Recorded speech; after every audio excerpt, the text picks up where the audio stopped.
Barada Eliezer dan Ferdy Sambo ngotot pertahankan pendapat masing-masing saat adegan penembakan Brigadir J. Polisi langsung bilang begini, bahwa semua pihak diberikan kesempatan yang seluas-luasnya untuk memberikan penjelasan terkait apa yang dia lakukan, apa yang dia rasakan, dan apa yang dia alami pada saat kejadian itu. Bagi pihak atau tersangka yang merasa tidak melakukan adegan itu, boleh mengajukan keberatan. Keberatan dalam hal ini tentu keberatan tersebut akan kita berikan pemeran pengganti, figur. Ini yang tadi dimaksud, kita memberikan kesempatan yang seluas-luasnya bagi semua pihak yang terlibat di dalam proses rekonstruksi ini, khususnya para tersangka. Mereka ini kan masing-masing adalah saksi mahkota, ya, saksi mahkota, sehingga saling menyaksikan apa yang mereka lakukan, apa yang mereka alami, dan apa yang mereka rasakan pada saat peristiwa.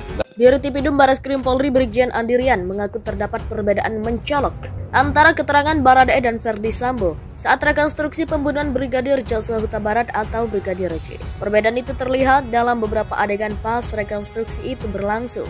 Salah satunya adalah adegan ketika menembak Brigadir J di rumah dinas Ferdy Sambo. Dalam adegan itu terdapat perbedaan antara pengakuan Barada Eliezer dengan Ferdy Sambo. Ada dua versi menurut keterangan RE sama FS ada yang tidak sesuai, kata Andirian kepada wartawan Selasa 30 Agustus. Kendati mengakui adanya perbedaan antara kedua tersangka itu, namun Andirian tidak menjelaskan secara terperinci mengenai hal itu. Dia mengatakan perbedaan itu bakal terbukti kebenarannya dalam persidangan nanti. Di sini dapat diketahui siapa yang berbohong soal terkait penembakan Brigadir J. Silakan masing-masing kan mempertahankan, nanti kita faktakan di pengadilan. Masing-masing punya pendapat, punya keterangan, nanti kita akan uji di pengadilan, tuturnya. Adapun rekonstruksi pembunuhan Brigadir J ini menghadirkan 5 tersangka, diantaranya Ferdy Sambo, Putri Chandrawati, Barada Eliezer, Kuat Maruf, dan Brigadir Ricky Rizal. Kelima tersangka ini memeragakan 78 adegan terkait peristiwa sebelum dan sesudah pembunuhan Brigadir J. Mereka memeragakan ulang kejadian yang terjadi di Magelang, di rumah dinas dan rumah pribadi Ferdy Sambo. Dari puluhan adegan yang diperagakan itu, polisi hingga kini belum bisa menarik benang merah dari kasus pembunuhan Brigadir Joshua yang bikin gempar satu Indonesia itu. Jangan bicara benang merah, adanya benang hitam, pungkas Andirian. Terjadi perbedaan keterangan dari para tersangka saat melakukan praga rekonstruksi kasus pembunuhan berencana Brigadir J di kediaman dinas Ferdy Sambo, Duren 3, Jakarta Selatan. Rekonstruksi turut dihadiri LPSK, kemudian Komnas HAM. Dalam kesempatan ini, Komisioner Komnas HAM Khairul Anam menyebut masing-masing pihak diberikan kesempatan untuk melakukan pembelaan diri dalam reka adegan rekonstruksi dengan proses yang terbuka dan transparan. Tadi masing-masing pihak dikasih kesempatan untuk melakukan pembelaan dirinya dalam keterangan membuat rekonstruksi sendiri, pungkas Khairul Anam.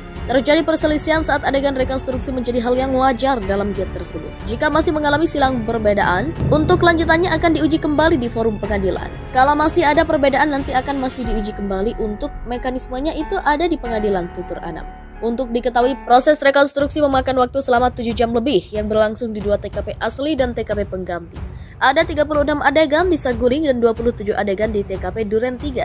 Tim kuasa hukum Brigpol Nopriansyah Joshua Huta Barat atau Brigadir J langsung meninggalkan lokasi rekonstruksi. Senada dengan Kamarudin Simanjuntak yang kecewa karena tidak diizinkan menyaksikan jalan rekonstruksi, Johnson Panjaitan juga mengungkapkan rasa kecewanya karena kegiatan tersebut kurang transparansi seperti yang diinstruksikan oleh Kapolri. Teman-teman sekalian, kan ada juga yang bersama saya di sini, dan pas pra rekonstruksi kita ketemu juga di sini. Direktur juga di sini melarang masuk. Itu kan obstruction of justice kan? Dan sekarang 340 yang di sana itu laporan kita dan kita sudah diperiksa BAP loh, ungkap Johnson pada wartawan. Bukan cuma keluarga, kita pelapornya juga diperiksa. Jadi ini wajahnya kelihatan manis tapi penuh tipu.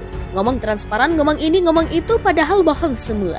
Sesal kuasa hukum Brigadir J ini. Jadi sangat tergantung perjuangan kita dan perjuangan rakyat sama cara kerja kalian media melihat ini semua. Kami tidak mau menghalangi proses hukum, karena bisa saja seperti kasus lain yang ada yang memancing nanti malah persoalannya malah berbelok jelasnya. Tapi sekali lagi Presiden, Menko Polhukam, Kapolri selalu bicaranya transparan.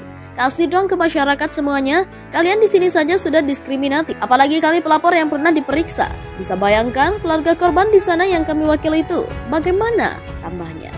Mari kita teruskan perjuangan, terus bersatu, karena kalau tidak, maka keadilan adalah sesuatu yang omong kosong, yang hanya ada di bibir penguasa ini, ajak Johnson. Selain itu, Kamarudin yang juga rekan dari Johnson mengungkapkan hal yang tidak jauh berbeda.